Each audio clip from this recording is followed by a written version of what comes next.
빌립보서 4장 14절로 20절 말씀 우리 한 절씩 교독하겠습니다. 그러나 너희가 내 괴로움에 함께 참여하였으니 잘하였도다. 빌립보 사람들아 너희도 알거니와 복음의 시초에 내가 마케도니아를 떠날 때 주고받는 내 일에 참여한 교회가 너희 외에 아무도 없었느니라. 데살로니가에 있을 때에도 너희가 한 번뿐 아니라 두 번이나 나에 쓸 것을 보내었도다.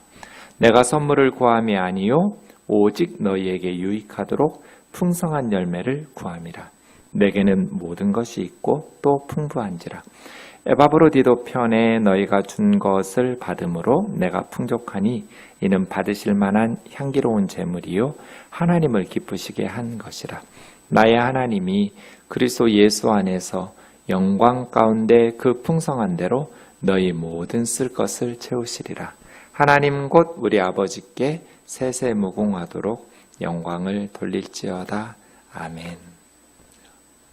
오늘 또 해석하고 적용하는 시간입니다. 핵심 구절이 몇 절인지 오늘 본문 다시 한번 읽어 볼 테니까 바울이 빌립보 성도들에게 무슨 이야기를 하고 싶은지 이게 해석이에요. 그래서 모르는 단어나 모르는 내용들은 이렇게 밑줄을 그어가면서 해결하고 넘어가셔야지 모르는 거 대충 넘어가고 아는 말씀만 붙들고 그렇게 하시면 안 됩니다. 적용도 반드시 해야 돼요. 그냥 해석하고 끝나면 그건 바울과 빌립보 교회 얘기지 우리들 이야기가 아니에요. 하나님께서 그 시대 사람들에게 필요한 말씀을 우리에게 왜 기록해서 남겨주셨겠어요? 우리에게 적용하도록. 그러면 우리의 신앙이 말씀 위에 서겠죠? 물론 시간과 공간의 차이가 있어서 문자적으로 적용하면 안 돼요. 성경 해석할 때는 그 정신과 뜻을 살려야지 문자적으로 적용한다고 해서 성경적인 신앙이 아니에요. 상황이 다르니까요. 그래서 예수님도 그렇죠. 오늘 본문 말씀에서도 나오지만 바울도 그래요. 예수님의 말씀을 문자적으로 적용해서 그걸 순종이라고 하지는 않았어요. 율법주의적으로. 그 예수님이 말씀하신 뜻과 정신을 살려서 우리에게 적용해야 바른 적용이 되겠죠. 성경 해석과 적용이라는 것이 그래서 매우 신중하게 이루어져야 되는 것입니다. 제가 다시 한번 읽어보겠습니다. 이 본문 말씀을 통해서 바울이 빌립보 성도들에게 하고 싶은 이야기는 뭔가, 또 하나님께서 우리에게 적용하도록 요청하시는 것은 무엇인가 생각하면서 읽으실 때 모르는 거, 그래서 제가 펜은 2개 들고 하시는 게 좋다고 그랬죠. 하나는 빨간색, 파란색, 아니면 여러분 좋아하는 2가지 색깔 골라서 하나는 모르는 단어나 좀 이해가 안 되는데 밑줄 긋고요. 하나는 너무 은혜로운 말씀, 내가 정말 붙잡고 싶은 그런 말씀에 밑줄 긋고, 모든 하나님의 말씀이 다 중요하지만 이렇게 2가지 정도의 펜을 가지고, 아니면 하나의 펜을 들으셨으면 그냥 읽지 마시고, 난 성경 낙서하기 싫은데 그럼 성경 2권을 활용하시라고 그랬어요. 예배용으로 낙서하지 않은 걸로 하나 보시고, 하나는 공부해야 돼요. 성경은 제대로 공부하지 않으면 바르게 신앙생활 할 수 있는 방법이 없으니까요. 자, 준비되셨죠? 제가 다시 읽어보겠습니다. 그러나 너희가 내 괴로움에 함께 참여하였으니 잘하였도다. 빌립보 사람들아 너희도 알거니와 복음의 시초에 내가 마케도니아를 떠날 때 주고받는 내 일에 참여한 교회가 너희 외에는 아무도 없었느니라. 데살로니가에 있을 때에도 너희가 한 번뿐 아니라 2번이나 나에 쓸 것을 보내었도다. 내가 선물을 구함이 아니요 오직 너희에게 유익하도록 풍성한 열매를 구함이라. 내게는 모든 것이 있고 또 풍부한지라. 에바브로디도 편에 너희가 준 것을 받음으로 내가 풍족하니 이는 받으실 만한 향기로운 제물이요 하나님을 기쁘시게 한 것이라. 나의 하나님이 그리스도 예수 안에서 영광 가운데 그 풍성한 대로 너희 모든 쓸 것을 채우시리라. 하나님 곧 우리 아버지께 세세 무궁하도록 영광을 돌릴지어다. 아멘. 여러분, 본문이 무슨 이야기를 하려는지 이렇게 파악하셨나요? 그리고 잘 애매한, 긴가민가한 그러한 표현들 혹은 전혀 모르겠는 단어들 체크하셨나요? 그럼 이제 다시 한 절씩 보면서 해석하고 적용해 보도록 하겠습니다. 14절. 그러나 너희가 내 괴로움에 함께 참여하였으니 잘하였도다.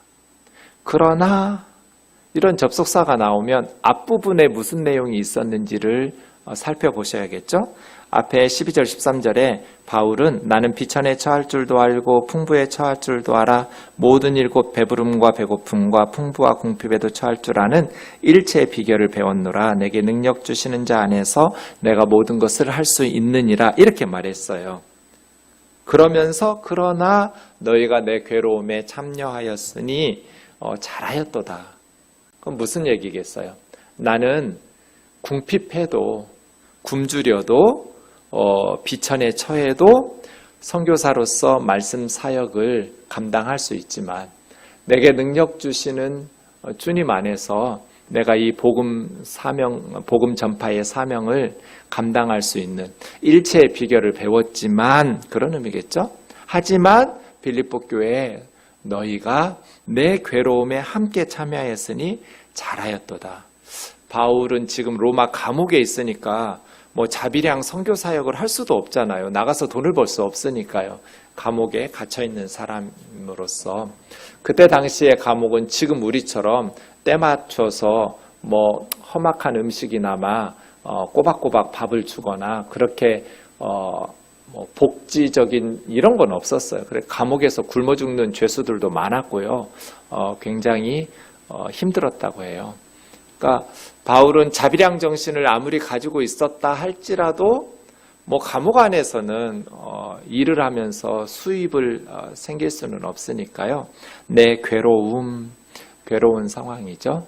어쨌든 그러한 상황에 빌립보 교회 성도들의 선교 후원금은 굉장히 도움이 됐을 거예요. 실질적으로. 하지만 그런 선교 후원금이 없다 할지라도 내게 능력 주시는 주님 안에서 나는 모든 것을 할 수 있다. 믿음으로 잘 이렇게 견뎌내면서 이런 상황들을 이야기하는 거죠. 14절은. 나는 주 안에서 모든 것을 할 수 있지만 그러나 너희가 나의 괴로움에 함께 참여한, 이 함께 참여했다라는 것은 코이노니아가 사귐 교제잖아요. 쉰코이노네오예요. 쉰은 함께. 심포니, 시너지, 씬하면 together, with 그런 함께이고요. 그 다음에 코이노니아가 교제, 함께 교제하고 사귐을 나누는 것. 그러니까 바울이 괴로움 속에서 선교 사역을 감당하는 바울의 그 괴로움에 함께 교제해주고 함께 사귐을 나누고 힘들 때 함께 힘들고 기뻐할 때 함께 기뻐하고 힘들 때 같이 그 역경을 감내하는 사람이 정말 소중한 사람이겠죠. 지금 바울에게는 너무나 괴롭고 힘든 박해적인 상황인데 그 괴로움을 빌립보 성도들이 함께 해주었어요. 그래서 잘하였도다. 본문에 보면 바울이 빌립보 성도들에게 선교 후원금 보내주어서 고맙다는 말을 하지는 않아요. 근데 고마운 마음은 가득하죠. 그것을 잘하였도다 이렇게 우회적으로 표현하고 있는 모습을 보아요. 하나님께 항상 고마워하고요. 바울은 성도들에게 고마운 마음은 있지만 성도들에게 이렇게 고맙다 이렇게 특히 이제 물질적 후원을 해줘서 이런 말들 잘 안 하는 것 같아요. 잘하였도다 정도. 왜냐하면 그것이 그 개인에게 세상적으로 도움을 주는 게 아니고 하나님께 드린 향기로운 제물이기 때문에 하나님께 바친 사람들을 향해서 마치 나에게 도움이 필요해서 선교사를 인간적으로 돕는 것처럼 고마워하고 이런 것들은 바울이 좀 피하고 싶었던 것 같아요. 빌립보 성도들이 바울에게 선교 후원을 했지만 바울의 개인을 보고 한 어떤 구제라기보다는 하나님께 드리는 예물처럼 하나님께 드린 물질이니까 그렇게 잘하였도다. 그래서 오히려 하나님께서 빌립보 성도들에게 그런 마음을 가지게 하시고 그런 기회를 주시게 하셔서 하나님께 감사하고 있죠. 네, 어쨌든 고맙죠. 너무 고맙죠. 근데 잘하였도다. 네, 그래서 저도 여러분이 교회는 돈이 물질이 필요하잖아요. 그렇지 않으면 우리 교회 문 닫아야 돼요. 헌금해 주시고 봉사해 주시고 참 보이는 곳에서 보이지 않는 곳에서 수고하시는 우리 교우들을 생각하면 당연히 담임 목사인 제가 고마운 마음이 가득하죠. 그런데 제가 설교 시간이나 개인적으로나 고마워하고 막 이래버리면 그렇게 봉사하지 못하고 헌금은 많이 하지 못하는 교우들은 되게 소외감이 들어요. 그리고 여러분은 하나님께 한 거지 교회를 아니면 목사를 선교사들을 이렇게 한 건 아니니까 물론 실질적으로는 그렇게 물질이 흘러가지만 본질적으로 더 우선적으로는 하나님 앞에 드린 예물이기 때문에 우리가 하나님께 고마워하고 감사하는 마음을 가지고 하나님께 영광을 돌리고 왜냐하면 목사의 칭찬을 받아버리면 또 교회의 인정을 받아버리면 예수님 말씀이 늘 생각나잖아요. 땅에서 다 받았는데 하늘에 가서 하나님 앞에 받을 게 뭐가 있어요? 세상에서 칭찬과 고마움과 영광을 다 받아버렸는데 하나님 앞에 가서 받을 게 없잖아요. 그래서 오른손이 하는 걸 왼손이 모르도록 하라는 예수님의 말씀도 기억하면서 제가 잘 못해요, 표현을. 그러나 마음은 고마움으로 가득해요. 우리 교우들의 그런 어려운 상황에서도 헌신하는 바울이 왜 빌립보 성도들의 그 가난 속에서 후원해 주는 것이 고맙지 않겠어요? 너무 고맙죠. 그런데 고맙다라는 말을 안 해요. 잘했다고. 이렇게 우회적으로 돌려서 본문을 아무리 봐도 다른 성경도 마찬가지예요. 이런 것들이 조금 우리가 배워야 될 것이라 할까요? 좀 주목해야 될 부분인 것 같습니다. 그 다음 구절 좀 보겠습니다. 빌립보 사람들아 너희도 알거니와 복음의 시초에 내가 마케도냐를 떠날 때 이게 조금 질문 생기지 않으세요, 여러분? 복음의 시초라는 표현이 아마 선교사들의 복음을 전하는 시초 선교 사역의 처음인 것 같은데 왜 빌립보가 복음의 시초예요? 복음의 시초를 말한다면 예수님의 십자가와 부활, 예수님으로부터 봐야 될 거고 아니면 바울이 선교 사역을 시작한 때로 본다면 안디옥 교회에서 1차 파송할 때로 봐야 되는데 이때는 벌써 2차 때잖아요. 빌립보 교회로 갈 때는 2차 선교 여행 중에 드로아라는 그 항구 도시에서 환상을 보면서 바다 건너와서 우리를 도우라는 마케도니아 사람의 환상을 보면서 건너가서 첫 번째 만난 게 빌립보라는 도시였잖아요. 그때 아마 이 복음의 시초라고 말한 표현은 바울이 유럽으로 넘어가는 이 빌립보로 넘어가는 그 상황을 다시 선교의 새로운 시작으로 본 것 같아요. 그 전에는 선교 아니었다 이런 의미는 아니죠. 물론 새로운 선교의 전환점이었다라고 보고요. 그리고 빌립보에서부터 다시 유럽의 선교가 시작되는 그 복음을 전하던 시초. 그때에 내가 마케도니아를 떠날 때 주고받는 데 일에 참여한 교회가 너희 외에는 아무도 없었느니라. 주고받았다라는 것은 선교 후원 얘기겠죠? 너희에게서 선교 후원금을 받은 유일한 교회인 거죠. 빌립보 교회는 바울의 선교 후원의 유일한 교회였어요. 주고받는 이 말은 재정적으로 선교 후원하는. 너희 외에는 아무도 없었다. 내가 데살로니가에 있을 때에도 그래서 빌립보에서 사역하다가 데살로니가로 왔을 때에도 너희가 한 번뿐 아니라 두 번이나 나의 쓸 것을 보내었도다. 그러니까 빌립보에 있다가 데살로니가로 왔는데 2번씩이나, 저는 이게 정말 놀라워요. 여기서 그냥 흘려 지나갈 수도 있는데요. 성경을 좀 아는 사람은 와, 16절, 15절, 16절 진짜 놀랍다.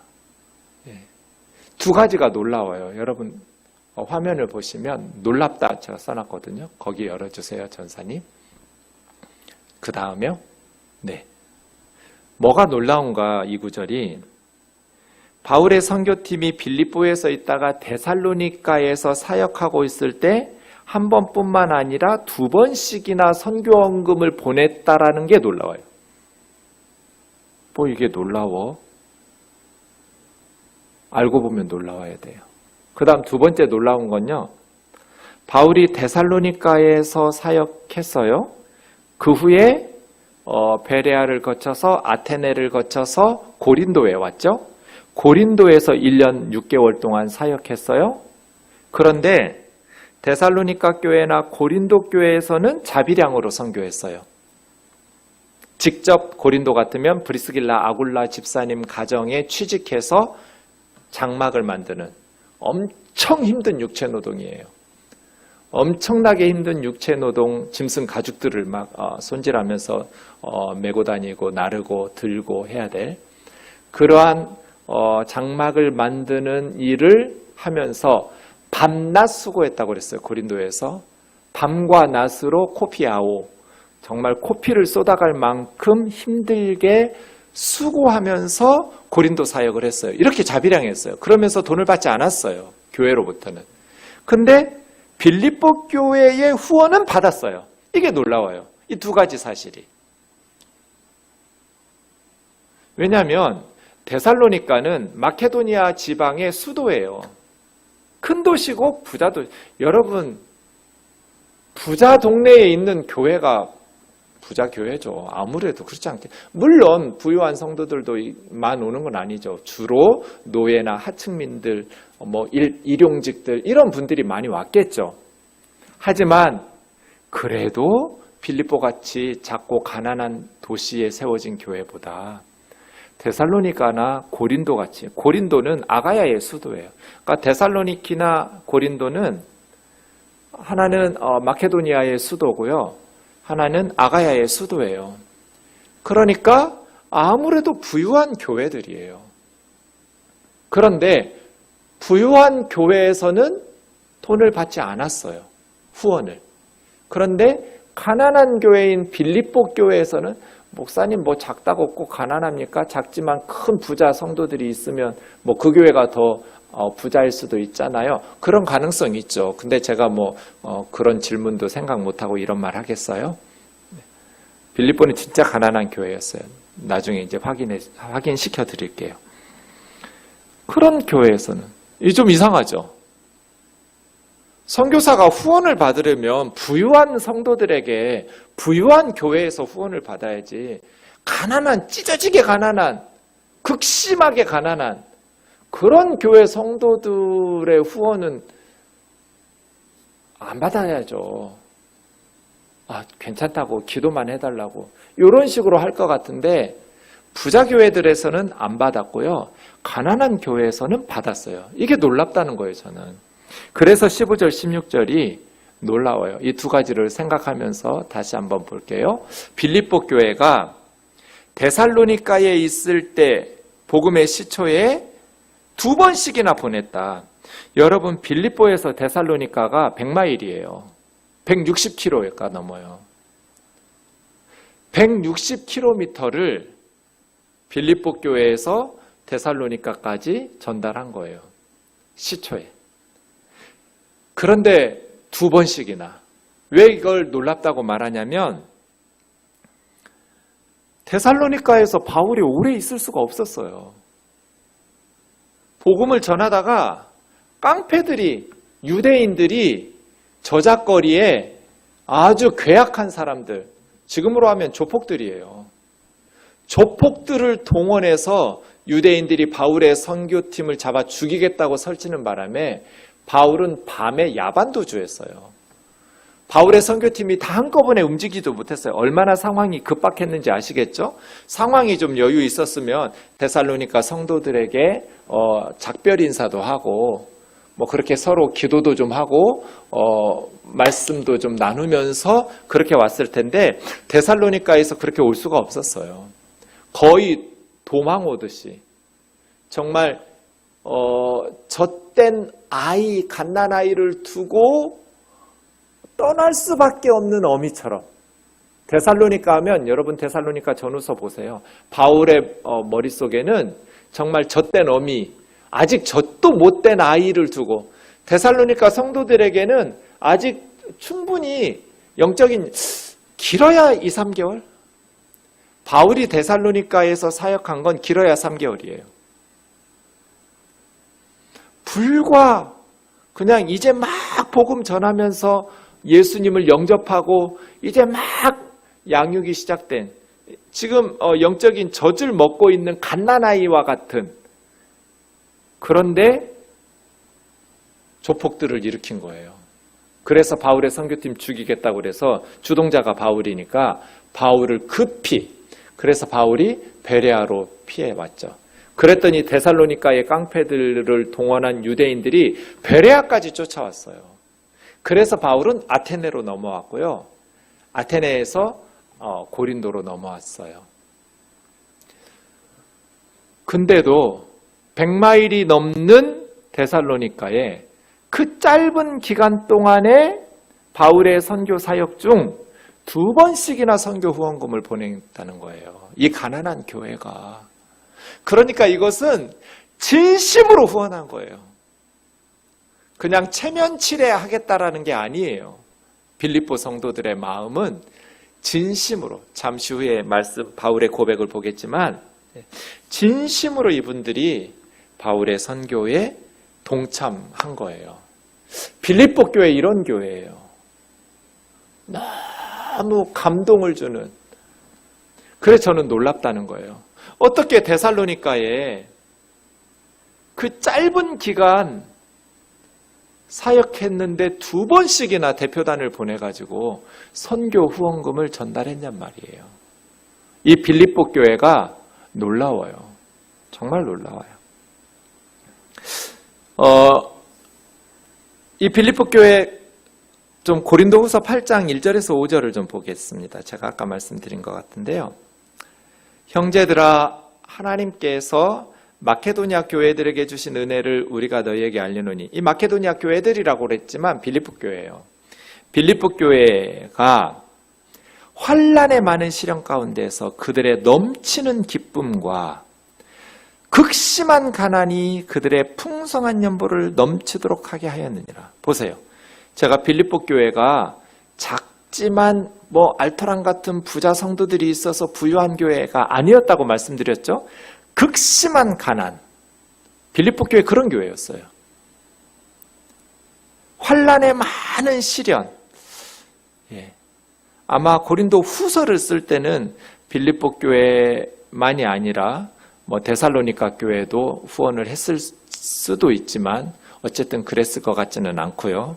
가능성은 있지만 어쨌든 빌립보 교회가 많은 환난과 박해의 시련을 겪고 있었어요. 그런데도 넘치는 기쁨이 있었어요. 이거 정말 많은 환난의 시련이 있는데 넘치는 기쁨이 기적이죠. 이건 성령의 은혜예요. 환난의 많은 시련 속에서도 빌립보 성도들은 넘치는 기쁨을 누리고 있었고요. 극심한 가난 가운데에서도 자기들도 극심하게 가난한데 풍성한 연보를 넘치도록 했어요. 믿음이 생기고 예수님 믿기 시작하니까 갑자기 부자가 되지도 않았어요. 극심한 가난이에요. 극심한 가난. 그런데 풍성한 연보예요. 풍성한 연보. 그런데 3절 보세요. 내가 증언하노니 그들이 힘대로 할 뿐 아니라 힘에 지나도록. 빌립보 성도들은 자기 힘만큼 하지 않았어요. 힘에 지나도록 했어요. 근데 자원했어요. 바울이 가르쳐서 억지로 그러지 않았어요. 바울은 그런 선교사가 아니에요. 그랬다면 데살로니가나 고린도 같이 그런 교회들이 있었겠어요? 자원했어요. 이 은혜와 성도 섬기는 일에 참여함에 대하여 우리에게 간절히 구하니, 저는 4절이 너무 감동적이에요. 바울의 선교팀이 요구한 게 아니에요. 빌립보 성도들이 요구한 거예요. 그것도 간절하게. 우리가 성도들 섬기고 선교에 동참할 수 있게 해달라고 바울의 선교팀에게 간절히 먼저 요청한 거예요. 빌립보 교회가. 그래서 자원했다고 말하는 거예요. 우리 동참하게 해달라고. 오히려 바울과 선교사들은 만류한 것 같아요. 너희들도 힘든데 이 극심한 가난에 애들하고 먹고 살아야지. 이렇게 말리는데도 하게 해달라고. 우리 선교에 동참하게 해달라고. 가난한 사람들 도울 수 있도록, 예수님에게 받은 이 사랑과 은혜를 나누고 베풀 수 있도록. 다들 기도로만 하잖아요. 제가 가끔 말하잖아요. 기도도 해야 되지만 기도 제대로 했으면 지갑 문이 열려야 된다. 기도를 제대로 했는데 지갑이 열리지 않으면 그 가짜죠. 그 말장난이에요. 신앙생활은 립 서비스가 아니에요. 설교했으면 지갑이 열려야 되고요. 말씀 들었으면 지갑이 열려야 되고요. 기도했으면 지갑이 열려야 돼요. 그게 동참하는 것이고 제대로 된 은혜죠. 예수님 은혜를 받았는데 나만 잘 먹고 잘 살아. 선교사들이야 뭐 장마가 오든지 코로나가 있든지 뭐 남이야 어떻든지 집값이 올라가든지 뭐 하든지. 아니요. 제대로 된 은혜를 받은 사람들은 그럴 수가 없어요. 콩 한쪽도 나눠서 먹는 극심한 가난 중에서도 풍성한 연보로. 교회도 마찬가지죠. 그렇게 성도들에게 헌금 연보 받아가지고 교회만 살찌우고, 교회만 살찌운다는 게 겨우 담임 목사 한 가정만 살찌워요. 대부분 이런 식으로 설교해가지고 헌금 많이 하게 해서 그냥 담임 목사 한 가정 뒷바라지 하다가 끝나요. 선교도 구제도 제대로 못해요. 한국 교회는 98%가 그래요. 그 통계 수치가 맞는지 그런지 모르겠지만 대부분 교회가 담임 목사 한 가정. 그냥 다른 부교역자들은요, 전도사님들이나 부교역자들은 너무나 극빈자예요. 극빈자. 담임 목사만. 그럴 수가 없어요. 그건 기독교가 아니에요. 그건 말장난이죠. 그래서 이 은혜와 성도 섬기는 일에 참여함에 대하여 우리에게 간절하게 요청했다. 그 은혜예요, 은혜. 우리가 바라던 것뿐 아니라 그들이 먼저 자신을 주께 드리고 또 하나님의 뜻을 따라 우리에게 주었도다. 이게 빌립보 교회예요. 그래서 빌립보 교회 정말 놀라워요. 정말 가슴이 따뜻해져요. 이런 교우들, 이런 성도들. 바울이 선교 사역하면서 참 힘든 일 많았거든요. 갈라디아 교회, 고린도 교회, 속 썩이는 일도 많았고요. 맞아 죽을 뻔한 경우도 많았고요. 그냥 돌에 맞아서 죽은 줄 알고 성 밖으로 집어 던져진 적도 있고요.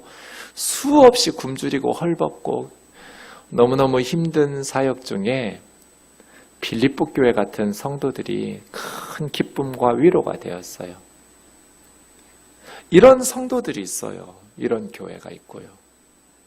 우리 교회가 우리 선교사님들에게 빌립보 교회 같았으면 좋겠어요. 우리 우면동 교우들이 우리 선교사님들에게, 그리고 가난한 도움이 필요한 우리 이웃들에게 이런 성도들이 되었으면 좋겠어요. 놀라워요. 극심한 가난, 그런데 풍성한 연보, 엄청난 박해와 환난의 큰 시련, 그런데 넘치는 기쁨. 여러분, 이게 서로 제각각이겠어요? 연결돼 있죠. 선교에 동참하니까, 하나님의 선한 일에 동참하니까 엄청난 시련과 환난과 박해 중에도 넘치는 기쁨을 주님께서 주신 거죠. 연결되어 있어요. 넘치는 기쁨과 극심한 가난 중 풍성한 연보는 연결되어 있어요. 기쁘고 행복하니까 선한 일도 하는 거죠. 두 번째, 바울이 좀 놀랍다. 왜 부유한 대도시의 교회들에게서는 후원을 안 받았을까요? 왜 근데 극심한 가난 중에 있는 빌립보 성도들에게서는 후원을 받았을까요? 이유는 간단하죠? 빌립보 교회에서는 돈을 받아도 문제가 발생하지 않는 교회예요. 오해가 없이 신뢰가 쌓인 교회. 그런데 데살로니가나 고린도 같은 데서 돈을 받으면 문제가 발생하니까 그 교회는 뭐 특별히 뭐가 있어서 안 받고 너희는 받고 이런 게 아니에요. 여기는 더 친하고 여기는 덜 친하고 뭐 애정과 사랑이 부족하고 이런 차원으로 볼 게 아니에요. 당시에는 소피스트 철학자들이 있었어요. 철학자들이 주로 대도시를 다니겠죠. 부유한 도시에 가서 자신들의 철학을 가르치고 새로운 사상을 전파해요. 그 대가로 돈을 받아요. 그래서 바울이 선교하던 그 시대에 데살로니가나 고린도 같은 도시에는 자신의 철학을 가르치고 전파하면서 많은 돈을 버는 철학자들이 있었어요. 바울이 예수 그리스도의 십자가와 부활이라는 복음의 내용은 새로운 철학과 사상처럼 새로운 종교처럼 들렸어요. 아테네의 아레오바고 설교에서 사도행전에 보면 우리가 알 수 있잖아요. 그런데 바울이 후원을 받아보세요. 고린도 사람들이, 성도들이나 교회 밖에 있는 세상 사람들이 바울의 선교팀을 뭐라고 판단하겠어요? 다른 철학자들 중에 하나라고 판단하겠죠. 그래서 돈을 못 받은 거예요. 그런 오해가 100% 생길 거예요. 그래서 바울은 직접 나는 돈을 위해서 가르치는 사람이 아니다. 직접 몸으로 밤낮 데살로니가에서도 그랬고요. 고린도에서도 그랬어요. 밤낮 수고하면서 육체 노동이 뭐 지금처럼 최저 시급을 주거나 그런 거 없어요. 노예들이 널려 있는 시대인데요. 그게 얼마나 하겠어요. 그러니까 아주 값싼 노동력이에요. 육체 노동은. 그래서 밤에도 쉬지 못하고 일을 해야 됐어요. 밤낮 쉬지 못하고. 그렇게 직접 자비량 선교하면서 돈을 받았어요. 이게 이제 예수님의 말씀을 문자적으로 적용한 건 아니다라고 말하는 거예요. 예수님께서 뭐라고 그랬어요? 제자들에게 전도 보내면서. 추수할 때 소가 그걸 먹는 것은 당연하다. 소의 입에 망을 씌우지 마라. 그거 먹으면 얼마나 먹는다고. 일한 자기 몫을. 소도 일한 몫을 받을 자격이 있는데 하물며 복음을 전하는 너희들일까 보냐. 가서 어느 집에 머물거든 거기서 숙식 해결하면서 그 성도들로부터 후원을 받아라. 예수님 말씀이죠. 그런데 바울은 이 말씀을 주님의 말씀 알았어요. 바울이. 예수님의 말씀을 인용하면서 바울 서신에서 얘기하거든요. 나만 그런 권리가 없겠냐? 주께서도 말씀하시지 않았느냐? 인용하면서 말하는데 예수님의 말씀을 문자적으로 순종하지는 않았어요. 그 상황이 다르니까. 유대에서 뭐 사역하는 제자들하고 지금 선교지의 상황이 다르기 때문에 만약에 바울이 그렇게 복음을 전하면서 재정적 후원을 받았다면 철학자 중에 하나 되는 거예요. 그래서 예수님의 말씀을 순종하고 기억하고 가르치기는 했지만 문자적으로 순종한 것이 아니라 정신과 뜻을 따라서 순종한 거예요, 바울은. 그래서 적용할 때 제가 문자적으로 성경적으로 율법적으로 적용하는 건 성경적인 신앙이 아니다. 그 말씀하신 정신과 뜻을 살펴야죠. 바리새인처럼 그렇게 말씀에 순종하면 안 된다는 거예요. 바울이 그렇게 하고 있는 거예요, 지금.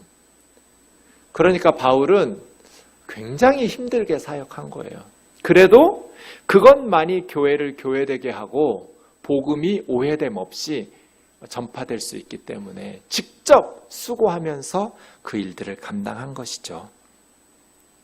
전 이것이 놀라워요. 데살로니가나 고린도 교회에서는 자비량으로 하더니 극심한 가난 중에 있는 빌립보 성도들에게는 후원을 여러 차례, 지금 여기만까지 해도 3번이잖아요. 데살로니가에 있을 때 2번, 지금 로마로 에바브로디도 보내서 3번, 아마 더 많았을 것 같아요. 기회 있는 때마다 빌립보 교회는 바울의 선교팀을 돕고 후원하고, 그냥 기도로만 돕지 않았어요. 물질로 선교 후원했어요. 이렇게 빌립보의 후원을 받은 바울이 좀 놀라워요. 저에게는. 저도 그런 경험들이 있거든요. 부유한 성도들도 있지만 극심한 가난 중에 있는 성도들이 교회를 위해서 헌신하고, 목사님 이거 우리 선교사님들 위해서 써주세요. 또 우리 교회에 가난한 교우들 있으면 써주세요. 제가 형편과 처지를 다 알잖아요. 우리 교우들. 어려워요, 본인도. 그런데도 풍성한 연보. 정말 가슴이 따뜻해져요. 빌립보 교회 그런 교회였어요. 그래서 15절, 16절이 저에게는 이 2가지 측면에서 좀 놀라워요. 17절 보죠. 내가 선물을 구함이 아니요. 이게 이제 바울인데요. 오해의 소지를 남겨두고 싶지 않은 거예요. 이렇게 고맙다고, 후원해줘서 고맙다고 이렇게, 고맙다는 말 안 했어요. 잘했다고, 너희가 2번씩이나 이렇게 보내줬다고 말해서 혹시 더 보내달라고, 선교 후원 앞으로도 계속 꾸준히 더 많이, 이런 오해를 살까봐 이런 말 하는 거죠. 내가 선물을 구함이 아니요. 내 선물 선교 후원 더 해달라는 말 아니다. 오직 너희에게 유익하도록 풍성한 열매를 구함이라. 좀 애매한데요. 너희에게 유익하도록 풍성한 열매? 이거는 하나님께죠. 그래서 제가 그 밑에 마태복음에 예수님의 말씀을 쌓아놨죠. 너희의 보물을 땅에다가 쌓아두지 마라. 도둑이 훔쳐가기도 하고 좀 먹고 동록이 다 이렇게 갉아먹는다. 너희의 보물을 하늘에 쌓아두어라. 이 예수님의 말씀처럼 지금 바울은 그런 생각하면서 17절 얘기한 거예요. 하나님 앞에서 너희의 보물을 쌓아두는 거라고. 너희의 유익을 위해서, 너희의 천국의 예금 통장에 더 풍성한 열매들, 물론 그렇다고 해서 천국에 가면 막 상급이 막 차별이 있고, 전 그렇게 믿진 않아요. 저 이거 하나님의 칭찬으로 보는데요. 그것 자체가 하나님의 칭찬이, 천국에 갔을 때 영광스러운, 이 땅에서 선교 헌금 많이 하면 천국에서 더 넓은 집, 더 좋은 집 주고, 이 땅에서 선교 후원도 안 하고 구원받고 천국에 가면 그냥 개털모자나 쓰고, 이런 차원이 아니에요. 천국은 다 하나님의 자녀됨이기 때문에 하나님 아버지 것이 다 자녀들의 것이에요. 다 풍성하게 누릴 거예요. 하지만 다 똑같이 칭찬받진 않아요. 이 땅에서의 삶을 어떻게 살았느냐에 따라서 영광이 있고 칭찬이 있고, 하나님의 정말 진짜 바울 같은 사람은 예수님께서 달려나가 안아주면서 고맙다고 하지 않았겠어요? 그냥 2팔을 벌려 달려나가면서 고맙다 고맙다 바울아 고맙다, 그런 걸 말하는 거예요. 저는 풍성한 열매. 그러나 천국에 구원받은 애는 고맙겠죠. 주님께서 너 지옥 안 가서 진짜 고맙다, 그만큼이라도 이 천국에 와줘서 정말 고맙다, 너 지옥 가면 내가 너무 가슴 찢어지게 아팠을 텐데 내 가슴 찢어지지 않게 해줘서 고맙다, 이 정도 천국 가는 사람들 많겠죠. 이 땅에서 자기만을 위해서 살았던 그리스도인들, 주님께서 그렇게 많은 것을 베푸시고 주셨지만 오로지 자기밖에 몰랐던 그런 이기적인 그리스도인들도 있지 않겠어요? 이런 걸 말하는 거예요, 저는. 너희에게 유익하도록 풍성한 열매를. 지금 어떻게 하늘에 보물을 쌓을 수 있어요? 네, 주는 거예요. 선교사님들 후원할 때 하늘에 쌓는 거고요.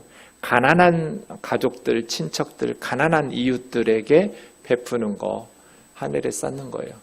교회다가 헌금했다고 다 하늘에 쌓는 거 아니에요. 교회가 그 헌금을 정말 선교사님과, 교회는 거쳐가는 곳이잖아요. 교회가 키워질 필요는 없어요. 교회는 심플하게 하면 좋아요. 그래서 성도들의 헌금을 더 많이 선교와 구제로 흘려보내는 게 좋은 교회예요. 좋은 예배당 짓는 게 좋은 교회 절대로 아니에요. 어리석은 교회죠. 어쨌든 우리 우면동 교회 주님이 이렇게 고맙다, 니네 교회 정말 고마웠다, 이런 게 풍성한 열매겠죠. 18절, 내게는 모든 것이 있고 또 풍부한지라. 에바브로디도라는 빌립보 교회 성도를 보내서 선교 후원을, 이게 이제 뭐 영수증 같은 거죠. 에바브로디도 편에 너희가 보내준 거 잘 받았다 하는 거예요. 네. 받음으로 내가 풍족하니 이는 받으실 만한 향기로운 재물, 하나님을 기쁘시게 한 것. 이건 하나님께 드린 재물이에요. 그냥 바울이라는 사람에게 전달한 동정이 아니에요. 하나님께 바친 향기로운 재물. 구약에 많이 나오는 표현인데요. 하나님 앞에 번제로, 또 뭐 번제, 소제, 화목제, 속죄제, 속건제, 하나님 앞에 제물을 드릴 때 하나님께서 향기로운 제물로 받으신다고 말씀하셨잖아요. 이 선교 후원이 하나님의 성전에서 하나님 앞에 드려진 향기로운, 네. 그래서 하나님에게 향기로운 향수는 무엇인가? 선교 후원이에요. 연보예요, 연보. 하나님께 드리는 향기로운 제물. 선교사들을 후원하고 가난한 사람들을 구제하고 선한 일에 사용되는, 또한 하나님을 기쁘시게 한 것이라. 네. 나한테 더 해달라는 거 아니다. 나 풍부해. 너희가 보내줘서 나 충분해. 하나님을 기쁘시게 한 것. 왜 살아요, 우리가? 하나님이 기뻐하시지도 않으면 그날 하루 우리 삶이 무슨 의미가 있겠어요? 하나님을 기쁘시게 하는 것. 그것이 우리 삶의 의미 부여가 되잖아요. 하나님께서 기뻐하시지 않는 거라면 뭐하러 먹어요? 하나님 기뻐하시지도 않는데 뭐하러 마셔요? 먹든지 마시든지 무엇을 하든지 하나님의 영광을 위해서 해라. 이 말은 하나님 기뻐하시도록, 이 말이에요. 우리가 먹을 때, 마실 때 무엇을 하든지 하나님이 기뻐하시도록. 나의 하나님이 그리스도 예수 안에서 영광 가운데 그 풍성한 대로 너희 모든 쓸 것을 채우시리라. 나의 하나님, 내가 경험한, 내가 믿는 그런 뜻이죠. 바울의 하나님, 내가 경험했던, 바울이 어떤 하나님 경험했어요? 쓸 것을 채우시는 하나님 경험했잖아요. 그래서 내게 능력 주시는 자 안에서 내가 모든 것을 할 수 있다고 고백했잖아요. 그 나의 하나님, 내가 믿는, 능력 주시는, 모든 쓸 것을 채우셨던 그 하나님이 그리스도 예수 안에서, 모든 선한 건 그리스도 예수 안에서 와요. 영광 가운데 풍성한 대로, 예수님의 풍성한 영광 속에서 하나님은 예수 그리스도 안에서 영광은 하나님 자신을 드러내신 거예요. 십자가와 부활과 이 하나님의 사랑과 진리와 이 풍성하신 은혜와 자비와 용서와 이 모든 것들을 드러내셨잖아요. 예수 그리스도 안에서.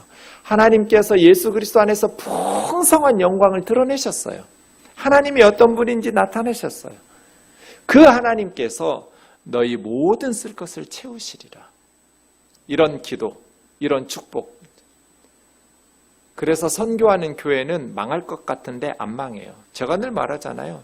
저희 동기 목사님들 중에 저보다 똑똑하고 공부도 잘하고 착하고 더 건강해서 기도도 많이 하고 더 신실한 목사님들 너무 많다고.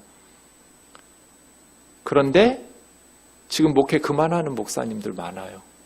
하고 싶지만 상황이 안 돼서.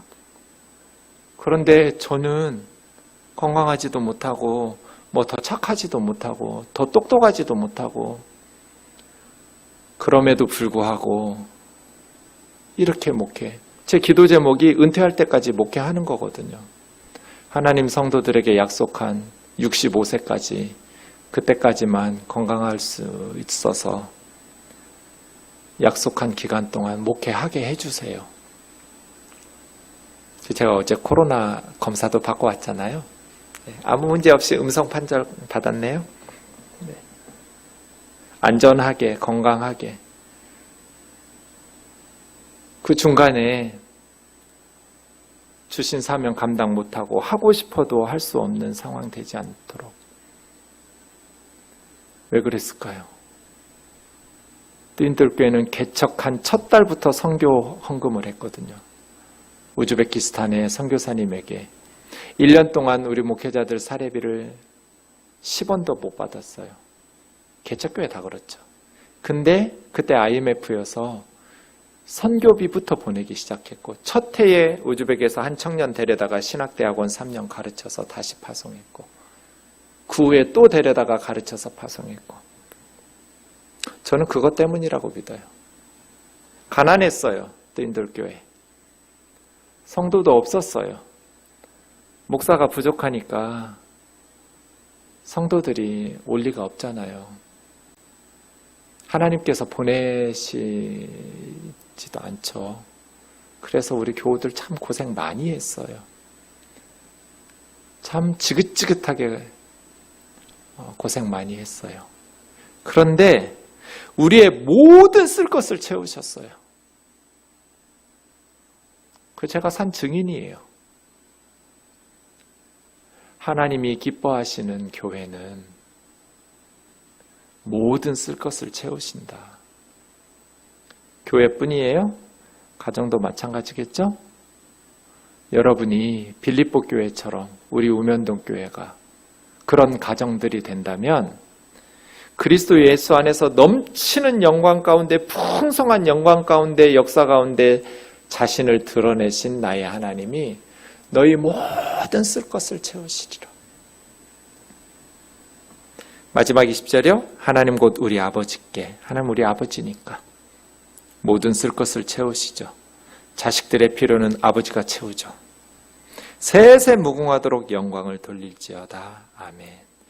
영원토록 영원토록 하나님께 영광. 사람들에게 고마워하고 뭐 이런 구절 없죠? 고마운 마음 가득. 그런데 잘하였도다 정도. 하나님께 영광. 모든 영광을 하나님께. 모든 영광을 하나님께.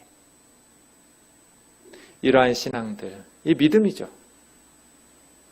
그런 믿음과 신뢰가 없으면 하나님 앞에 이런 헌신을 할 수가 없겠죠. 불안하고 두려워서. 계속해서 내 집 마련하고 내 은행 잔고를 늘려가야지. 내 자식들 물려줄 걸 더 쌓고 더 쌓고 더 쌓아야지. 그런데 제가 늘 말하잖아요. 자식에게 1억을 물려주나 3억을 물려주나 그게 무슨 큰 차이냐고. 세상을 살아갈 믿음과 이 험한 세상을 살아갈 힘을 길러줘야지. 몇 억 더 많은 유산 물려주는 것이 그 아이들의 인생에 무슨 큰 차이를 나타내겠냐는 말이에요. 마지막 오늘 본문을 보면서 고린도서 11장 9절 좀 보겠습니다. 또 내가 너희와 함께 있을 때 고린도 교회에 있을 때 비용이 부족하였으되. 밤낮으로 일하는데도 바울은 비용이 부족했어요. 그러니까 육체 노동이 돈을 많이 못 벌었어요. 아무에게도 고린도 성도들에게 누를 끼치지 않았던 것은 마케도니아에서 온 형제들이 나의 부족한 것을 보충하였습니다. 이게 빌립보 교회예요. 내가 모든 일에 너희에게 폐를 끼치지 않으려고 스스로 조심하였고 또 조심하리라. 이게 철학자 중에 하나로 이해될까 봐 나는 스스로 조심했고 또 조심할 것이다. 그래서 지금도 마찬가지죠. 교회가 지금 한국 교회가 욕먹는 가장 큰 이유는 돈 때문이에요. 그리스도인들은 돈 때문에 오해를 받으면 안 돼요. 목사들은 돈 때문에 오해를 받으면 안 돼요. 그러려면 교회의 재정 운영이 투명해야 돼요. 싹군 목자가 되지 말고 바울이 조심하였고 또 조심하리라 이렇게 고백한 것처럼 조심하고 또 조심해야 돼요. 그렇게 우리 우면동 교회가 오늘 주신 말씀을 기억하면서 저는 특히 빌립보서, 디모데후서 좋아하는 사람이거든요. 성경 다 좋아하지만 그래서 이제 다음 시간이 마지막 30번째 빌립보서 강해를 마치는 시간인데요. 좀 더 한 구절 한 구절 하면 한 300번도 설교할 수 있을 것 같아요. 더 깊이 있게 여러분 스스로 혼자 이제 더 풍성한 묵상들을 해주시면 좋겠습니다.